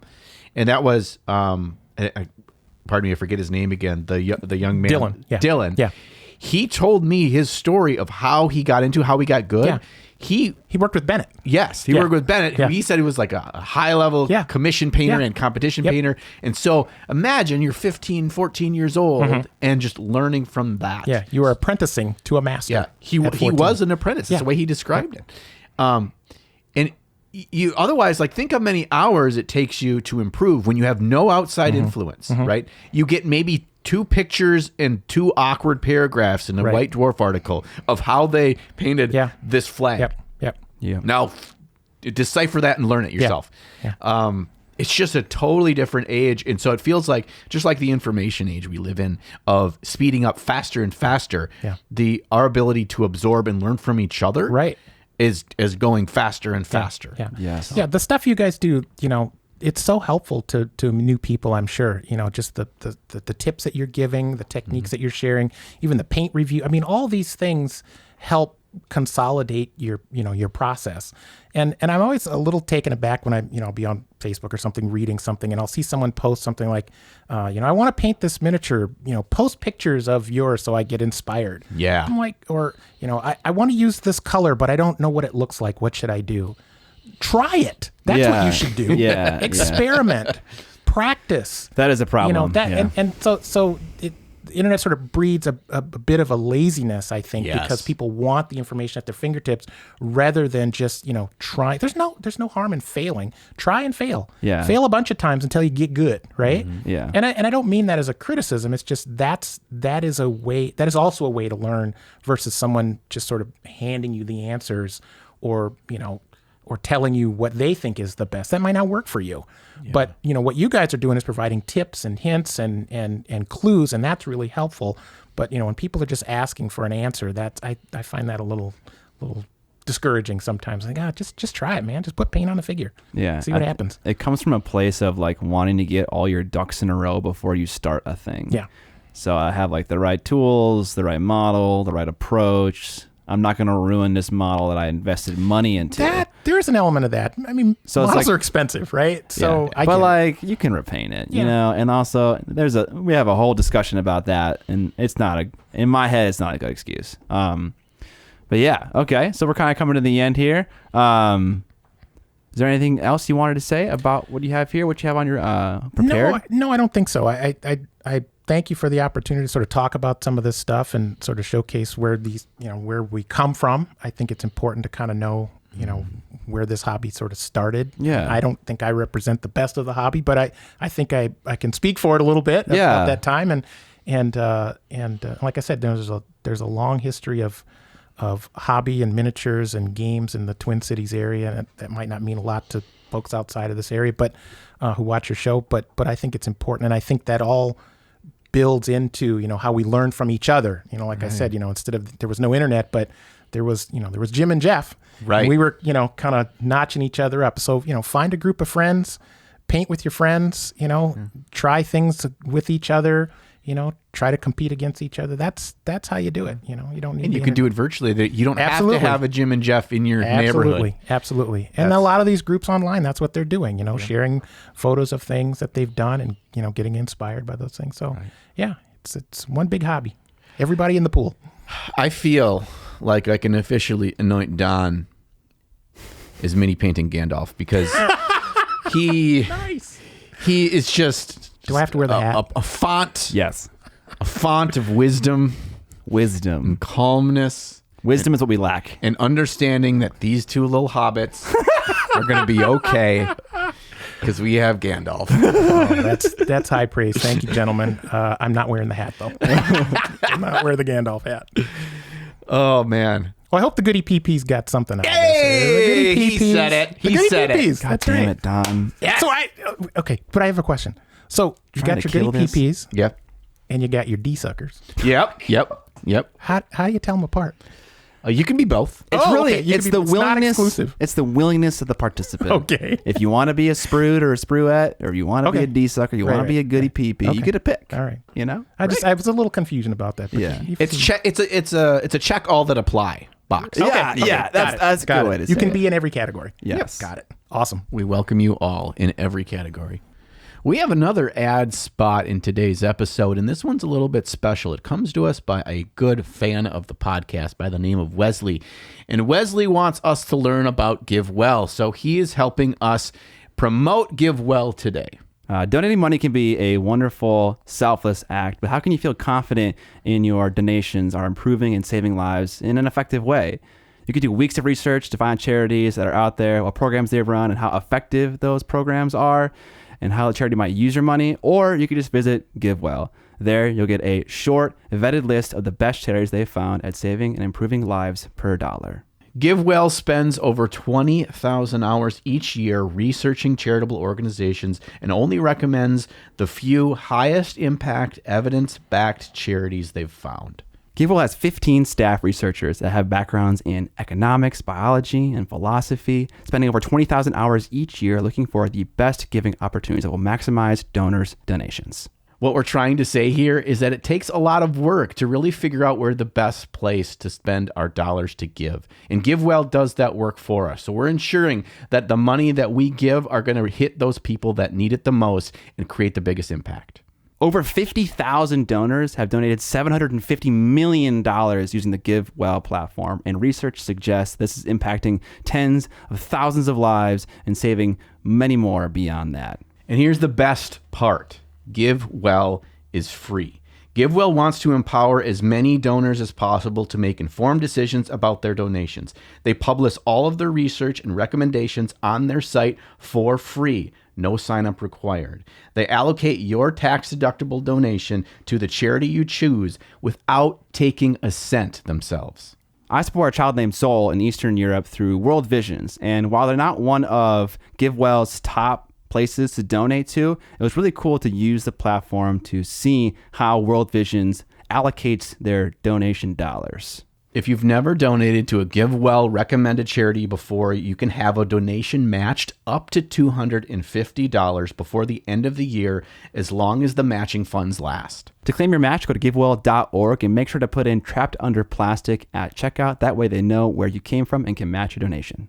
The Boston Globe calls GiveWell the gold standard for giving. And there's a lot of really amazing things that your dollars can go towards. For example, to prevent malaria, it costs only $5 to give bed nets. And nets reduce mosquito bites, which cause malaria, so you can prevent a child from contracting malaria. Thank you to Wesley for reaching out for this really cool sponsorship opportunity. He thought he could maximize his charitable donations this year by instead spending it on a sponsorship on this podcast to encourage sprudes and spruettes all around the world to go and donate via using GiveWell. So the links are down in the description if you are interested in checking it out. On to the news. The first news item is Monty Sansevino happened recently, but it was a different kind of Monty.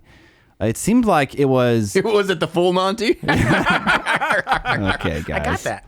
Guys, calm down. This is a serious podcast. All right. No more references. No, I'm just kidding. There was 10, 12 people there, max, and the whole event was live streamed. Mm-hmm. And the person producing the live stream was a friend of ours, Vincenzo Celeste Miniatures Den from Twitch.tv. Yeah. So yeah, that was really cool to see. And you can actually see all the VODs. They're like 12-hour long VODs on a Twitch channel, which I have linked below. Yeah, so check out Miniatures Den to learn more about that on Twitch. Yeah. But that was kind of interesting. I guess in Italy was kind of one of the places I think of when I think of people that were affected a lot by COVID. Yeah. I remember like seeing a lot of pictures in hospitals in Italy of people really suffering. Yeah. And so I was interested to see that they didn't feel comfortable to run their normal con because it's not a massive convention, MSS. It's kind of more of an intimate one. So what do you think about that?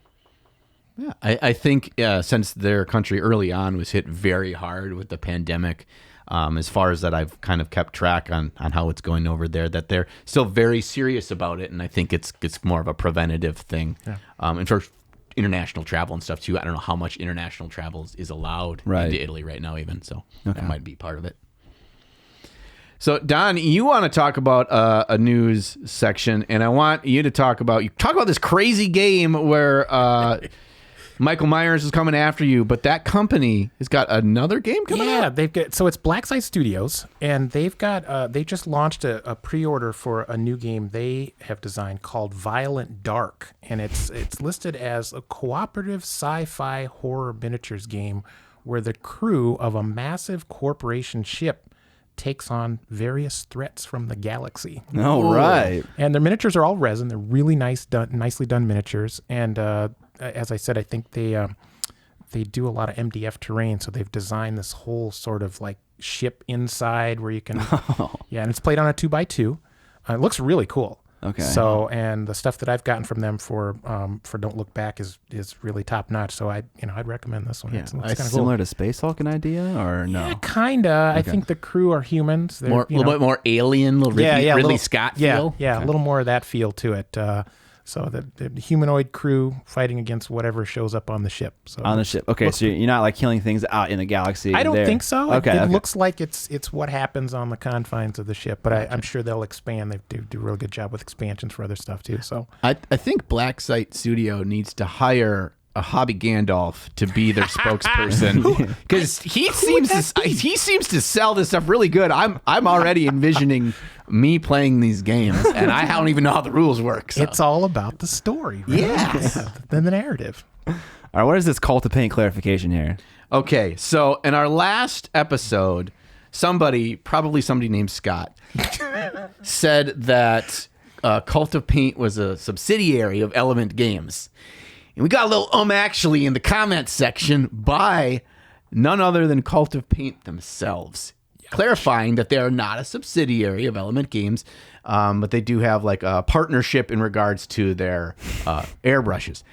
What I take away from this is there's nothing to take away. Little Andy Wardle knows we call him Little Andy Wardle because they commented. That means he knows. I'm so dead. Yes, you are.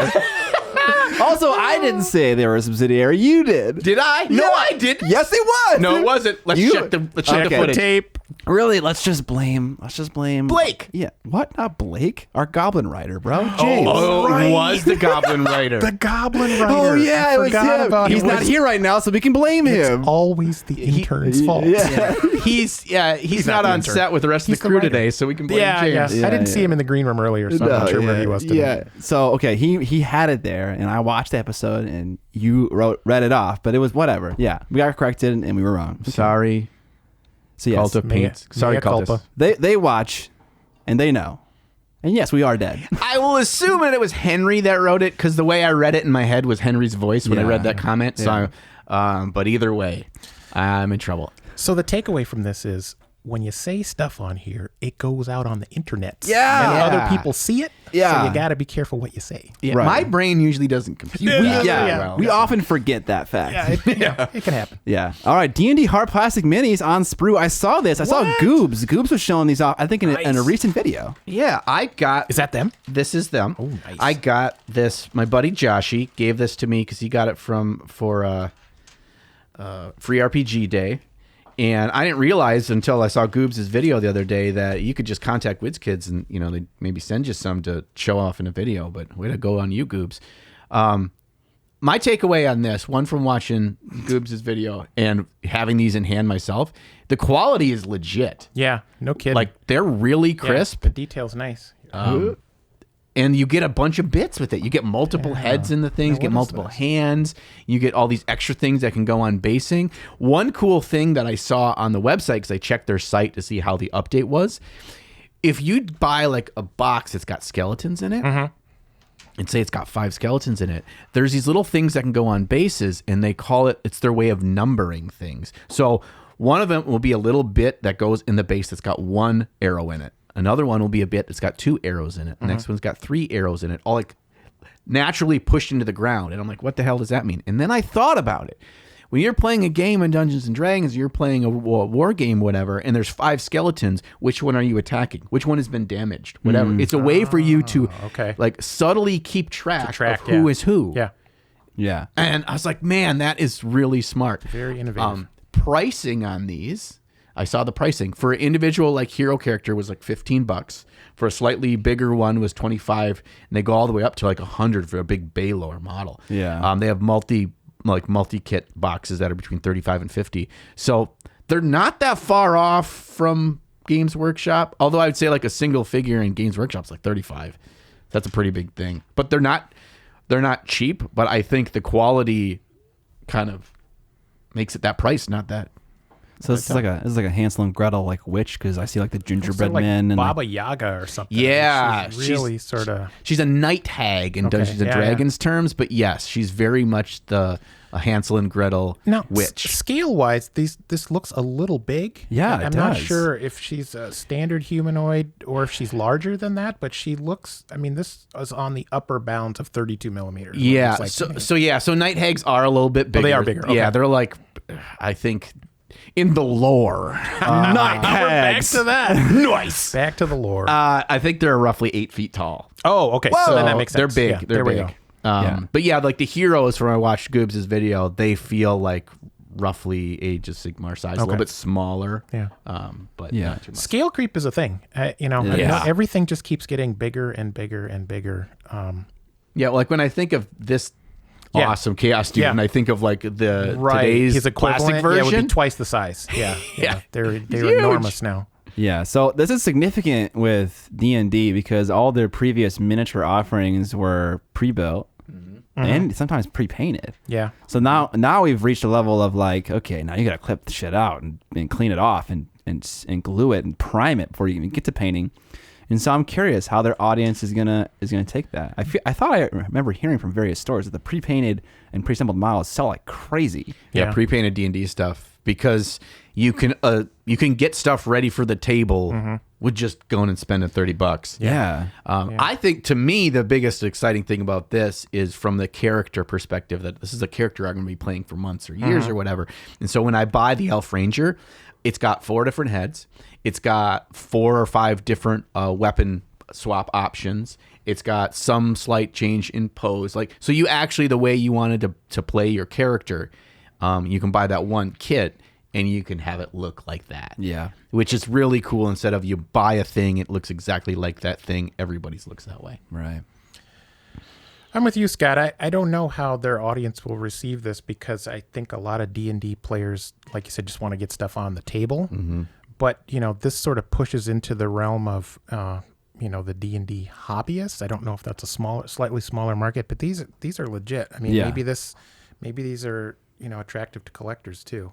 Yeah. And give you a chance to do something. Yeah. So do you know if they're going to continue selling pre-painted, pre-assembled stuff, or is this replacing all of it? No, it looks like it's specifically enough of a gap between their other things that they're trying to hit a different kind of target market for. Yeah, I wouldn't think they'd get rid of the pre-paints or the the resin stuff that's not painted. Yeah. The pre-primed. That's all. Pre-primed. That's all on news for today. All right, welcome to the end of the podcast. Thank you for sticking around the entire time. Don, thank you for being here. Hey, thanks, guys. I really had fun. Absolutely. This was great. Thank you for having me If people on. want to find you on the internet, is there somewhere to look? Well, as I mentioned, I have 2 poorly maintained Instagram accounts. You can put the links below if you want to. Sure, we will. It's at Colorful Soldiers. Okay. Colorful is spelled with an O-U, as in the British Oh, spelling. okay. Very also at Colored Soldiers, which is where I started my historical. I was going to do a historical. It didn't work out. Anyway, those are my 2 Instagram accounts. They're very poorly maintained. You can see some of my stuff. I'll throw these up there. I don't think these are up there.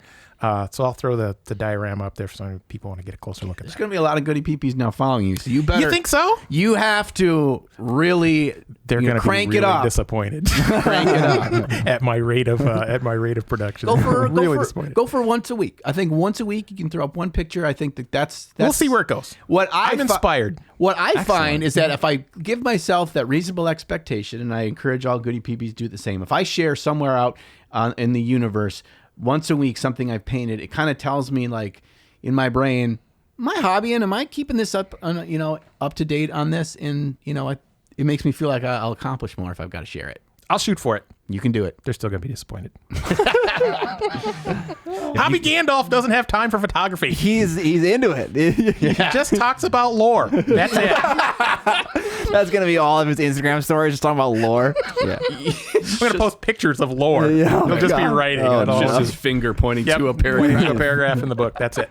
If you guys like the podcast and you want to support it, there are a number of ways to do it. You can support us on Patreon, which gets you access to an extended episode that Don was on. We talk about models we've seen from other painters that we enjoy. Talk about techniques that we have tried and experimented with in the last 2 weeks. And we also give feedback to one of our patrons. So as a patron, you can supply your models for us to give feedback to. And you also give us topic ideas. Yes.